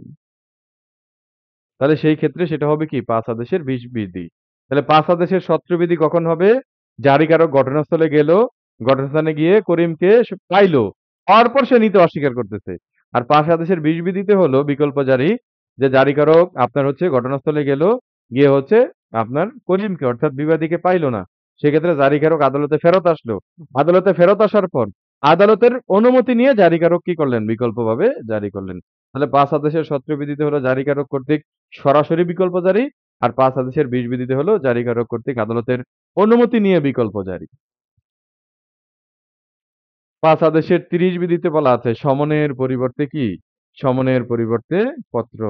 তাহলে সেই ক্ষেত্রে আদালত বিবাদীর মামলা বিবেচনা করে বিবাদী ধরেন হচ্ছে একজন সম্মানিত ব্যক্তি, উনি একজন মেয়র বা হচ্ছে একজন সচিব মহোদয়, তাহলে সেক্ষেত্রে মামলা বিবেচনা করে বিবাদীকে করিম সাহেবকে সমন না দিয়ে কি করতে পারবেন? লেটার অফ সমন দিতে পারেন বা সমনের পত্র দিতে পারেন।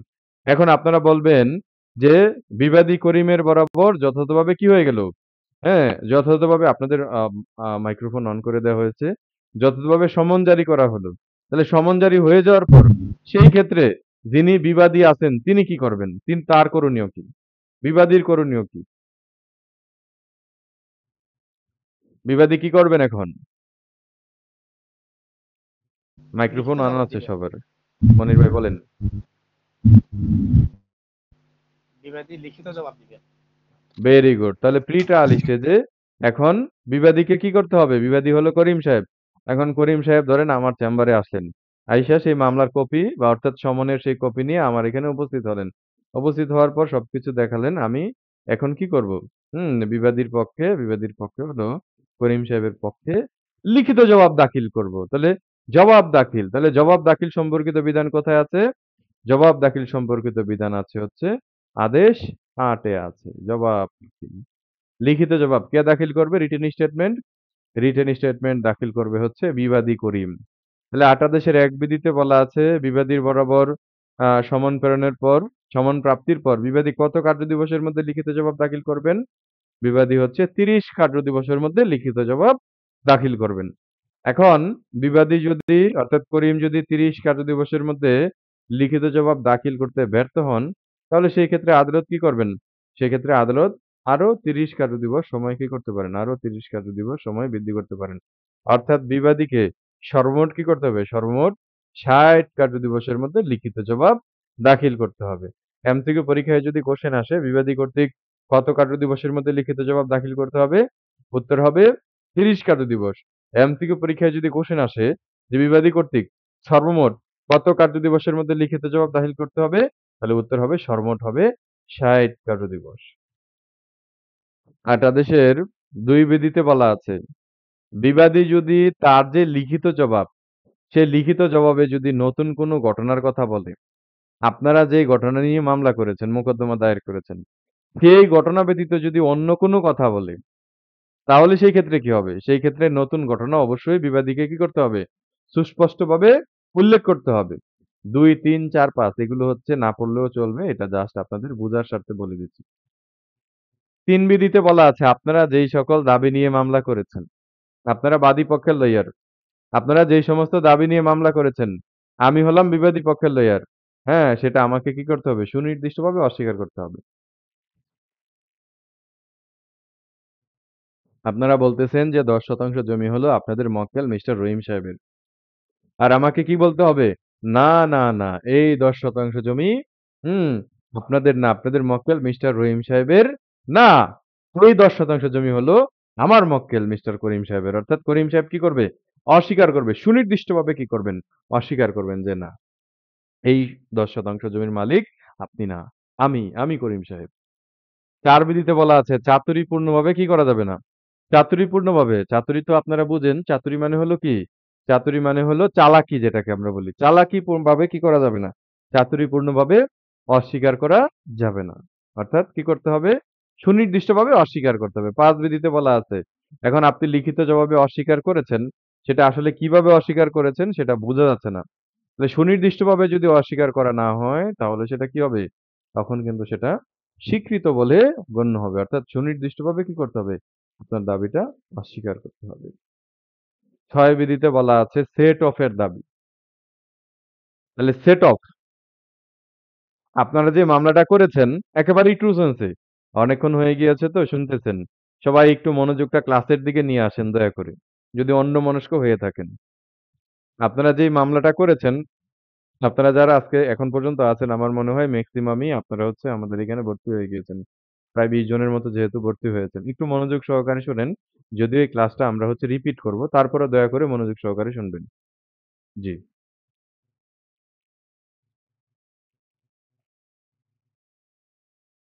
তাহলে আপনারা যে মামলাটা করেছেন আপনাদের মক্কেল মিস্টার রহিম সাহেবের পক্ষে বাদী হয়ে। আপনাদের মক্কেল মিস্টার রহিম সাহেবের পক্ষে বাদী হয়ে আপনারা যে মামলাটা করেছেন, সেই মামলায় আপনারা হলেন বাদী পক্ষের লইয়ার। তাহলে কি মামলা করেছেন? একেবারেই ট্রু সেন্সে বোঝার চেষ্টা করি। আপনারা হলো ১০% জমির দাবি নিয়ে কি করেছেন? ১০% জমির দাবি নিয়ে মিস্টার রহিম সাহেবের পক্ষে আপনারা বাদী পক্ষে কি করেছেন? বাদী পক্ষে মামলা দায়ের করেছেন। তাহলে আপনাদের যে দাবিটা সেটা হলো কি? সেটা হলো ১০% জমি। তাহলে আপনারা এখন যে মামলাটা করতেছেন সেটা ১০% জমির না। সেটা হলো কত টাকা? ১০,০০,০০০ টাকার মামলা। আপনারা আপনাদের মক্কেল মিস্টার রহিম সাহেবের পক্ষে বাদী হয়ে মামলা করেছেন, মানি স্যুট করেছেন, অর্থের মামলা করেছেন যে আপনার মক্কেল রহিম সাহেব কি পায়? করিম সাহেবের কাছ থেকে ১০,০০,০০০ টাকা পায়। কত টাকা? ১০,০০,০০০ টাকা। এখন এই মামলায় মিস্টার রহিম সাহেব করিম সাহেবের কাছ থেকে কত পায়? করিম সাহেবের কাছ থেকে ১০,০০,০০০ টাকা পায়। এখন করিম সাহেব বলতেছে যে, "আমিও তো রহিম সাহেবের কাছে কি পাই? আমিও তো রহিম সাহেবের কাছে ৫,০০,০০০ টাকা পাই।" তাহলে এই ক্ষেত্রে আদালত কি করবেন? আদেশের ৬ বিধি অনুযায়ী বাদীর দাবি ১০,০০,০০০, বিবাদীর দাবি ৫,০০,০০০। এই বিষয়টাকে কি করবেন? এই বিষয়টাকে সমন্বয় করবেন। এই যে সমন্বয় করবেন এটাকেই বলা হয় কি? এটাকেই বলা হয় সেট অফ। আপনাদের এমসিকিউ পরীক্ষায় কোয়েশ্চেন আসে যে, সেট অফ সম্পর্কিত বিধান দেওয়ানী কার্যবিধির কোথায় আছে? উত্তর কি হবে? সেট অফ সম্পর্কিত বিধান দেওয়ানী কার্যবিধির ৮ আদেশের ৬ বিধিতে আছে। সেট অফ কোন মামলার ক্ষেত্রে হবে? সেট অফ অবশ্যই অর্থের মামলার ক্ষেত্রে হবে। সেট অফ কত প্রকার? সেট অফ হলো ২ প্রকার। একটা হলো লিগ্যাল সেট অফ, আরেকটা কি? আরেকটা হলো ইকুইটেবল সেট অফ। তাহলে আমরা এখন যে গল্পটা বললাম আপনারা দাবি করতেছেন, বাদী দাবি করতেছে ১০,০০,০০০ আর বিবাদী দাবি করতেছে ৫,০০,০০০। তাহলে বাদীর দাবি থেকে বিবাদীর দাবি কি করবেন? বাদ দিবেন। আর বাকি যে দাবিটা আছে সেটা নিয়ে মামলাটা কন্টিনিউ হবে। এই বিষয়টা যে আদালত সমন্বয় করবেন, এটাই কিন্তু লিগ্যাল সেটআপ। আর ইকুইটেবল সেটআপটা কি? ইকুইটেবল সেটআপ হলো আপনারা তো সবাই আইনজীবী, আপনারা তো সবাই অ্যাডভোকেট। হ্যাঁ? আপনারা হচ্ছে সিভিল সাইডে প্র্যাকটিস করেন। এখন আপনারা সিভিল সাইডে প্র্যাকটিস করেন না। আপনারা হচ্ছে একটা কোম্পানির লিগ্যালের হেড। আপনারা কি? আপনারা হচ্ছে একটা কোম্পানির লিগ্যালের প্রধান বা লিগ্যাল এর হেড অফিসার। আপনার ওই কোম্পানিতে সেলারি হলো ৫,০০,০০০ টাকা। এখন হলো আগস্ট মাস চলমান আছে। আগস্টের ৩১ তারিখে ৩১/৮/২০২৫ সেখানে আপনার ৫,০০,০০০ টাকা সেলারি আপনি সেখান থেকে চাকরি ছেড়ে দিলেন। ছেড়ে দিয়ে নতুন একটা মাল্টিন্যাশনাল কোম্পানিতে ১/৯/২০২৫ এ কি করলেন? ১/৯/২০২৫ এ জয়েন করলেন। সেখানে আপনার সেলারি হলো ৮,০০,০০০ টাকা। প্রিভিয়াস কোম্পানি ২ মাস ৩ মাস চলে গেল। কিন্তু আপনাকে যে সেলারির যে ৫,০০,০০০ টাকা সেটা আর আপনাকে কি করতেছে না? আপনাকে দিচ্ছে না। আপনাকে কি করতেছে না? আপনাকে দিচ্ছে না। এক পর্যায়ে বাধ্য হয়ে আপনি সেই কোম্পানির বিরুদ্ধে সে বেতন আদায়ের জন্য অর্থের মামলা দায়ের করেন। তাহলে এই ক্ষেত্রে আপনি বাদী হয়ে মামলা করলেন। আপনার দাবি ৫,০০,০০০ অর্থাৎ বাদীর যে দাবিটা আছে সেটা কিন্তু সুনির্দিষ্ট। তাহলে আপনি হলেন বাদী, আপনি দাবি করতেছেন একটা কোম্পানির কাছে আপনি ৫,০০,০০০ টাকা পান। তাহলে আপনার দাবিটা সুনির্দিষ্ট। এখন মামলা করার পর সেই কোম্পানিকে আপনি বিবাদী করেছেন। সে কোম্পানি এসে হাজির হলো। আইসা বলতেছে যে, "স্যার ঠিকই তো আছে। এই যে এমপ্লয়ি যিনি আমাদের লিগ্যালের হেড ছিলেন, উনি আমাদের কাছে ১ মাসের সেলারি, আগস্ট মাসের সেলারি ৫,০০,০০০ টাকা পান ঠিক আছে। কিন্তু উনি যে সেপ্টেম্বর মাসের ১ তারিখে আমাদেরকে না বলে চলে গেলেন অন্য কোম্পানিতে। এই ক্ষেত্রে আমাদেরও কি হয়েছে? আমাদেরও কিন্তু ক্ষতি হয়েছে।" এখন আদালত জিজ্ঞাসা করলেন কোম্পানিকে, "আপনাদের কত টাকা ক্ষতি হইছে?" তখন কোম্পানি বলল যে, "স্যার আমাদেরটা কি নয়? আমাদেরটা সুনির্দিষ্ট নয় কিন্তু আমাদের একটা সাবমিশন আছে।" জি বলেন? যে বিজ্ঞ আদালত ন্যায় বিচারক। এই কথা বলেন। আমরা সাবমিশনে বলে থাকি যে বিজ্ঞ আদালত কি? বিজ্ঞ আদালত হলেন ন্যায় বিচারক। বিজ্ঞ আদালতের কাছে আমরা কি করি? ন্যায় বিচার প্রার্থনা করি। তাহলে বিজ্ঞ আদালত যেহেতু ন্যায় বিচারক, তার মানে বিজ্ঞ আদালতের কি আছে? আপনার ইকুইটির একটা বিষয় আছে। ন্যায় পরায়ণতার একটা বিধান আছে। আপনারা নিশ্চয়ই law of equity and trust পড়েছেন। যেহেতু বিজ্ঞ আদালত ন্যায় বিচারক, ২ পক্ষই ক্ষতিগ্রস্ত। বাদীর দাবি সুনির্দিষ্ট আর বিবাদীর দাবি, কোম্পানির দাবি সুনির্দিষ্ট নয়। এই ক্ষেত্রে বিজ্ঞ আদালত কি করবেন? তার ন্যায় নীতির যে মাপকাঠি অর্থাৎ ইকুইটির যে মাপকাঠি, সেই মাপকাঠি অনুযায়ী আদালত কি করবেন? এই বিষয়টাকে সমন্বয় করবেন। আর এই যে সমন্বয় করবেন, যখন বাদীর দাবি সুনির্দিষ্ট, বিবাদীর দাবি সুনির্দিষ্ট নয়, তখন আদালত যে সমন্বয় করবেন, এটাকে বলা হয় কি? এটাকে বলা হয় ইকুইটেবল সেট অফ। আর কাউন্টার ক্লেম কি? কাউন্টার ক্লেমের ক্ষেত্রে হচ্ছে আপনার বাদীর যেই আ দাবি আছে ১০ লাখ, অর্থাৎ আপনাদের মক্কেলের দাবি হলো ১০ লাখ। কিন্তু বিবাদী করিম দাবি করতেছে সে আপনার কাছে পাবে ২০ লাখ। অর্থাৎ বাদীর দাবি থেকে যখন বিবাদীর দাবি বেশি হয়ে যাবে, সেই বিষয়টাকে বলা হয় কাউন্টার ক্লেম। কাউন্টার ক্লেমের ক্ষেত্রে আপনাকে আলাদা করে মোকদ্দমা দায়ের করা লাগবে। এখন আপনারা বলবেন, লিখিত জবাব বিবাদী দাখিল করল। তাহলে বিবাদী যদি লিখিত জবাব দাখিল করে, সেই ক্ষেত্রে পরবর্তীতে মামলাটা কোন পর্যায়ে যাবে? সেক্ষেত্রে কি হবে বলেন তো আপনারা? লিখিত জবাবের পর আদালত কি মামলা ইস্যু গঠন করবে? নাকি মামলাটাই হচ্ছে আপনার বিকল্প বিরোধ নিষ্পত্তির জন্য পাঠাবে বলেন তো? আনমিউট আছেন সবাই। মামলাটি কিসের জন্য পাঠাবেন? শুনতে আচ্ছা, আচ্ছা আনমিউট করে দিচ্ছি। জি। কিসের জন্য পাঠাবেন মামলাটি? এডিআর এর জন্য পাঠাবেন, তাই না? হ্যাঁ, বিকল্প বিরোধ নিষ্পত্তির জন্য পাঠাবেন। কিসের জন্য পাঠাবেন? বিকল্প বিরোধ নিষ্পত্তির জন্য পাঠাবেন। এডিআর এর জন্য পাঠাবেন। Thank you very much. তা আমরা হচ্ছে এই যে দেওয়ানি কার্যবিধি আজকে হচ্ছে একটা ক্লাস নিলাম। আমরা এই দেওয়ানি কার্যবিধিটা যেভাবেই হচ্ছে একেবারে একটা মামলা যেভাবে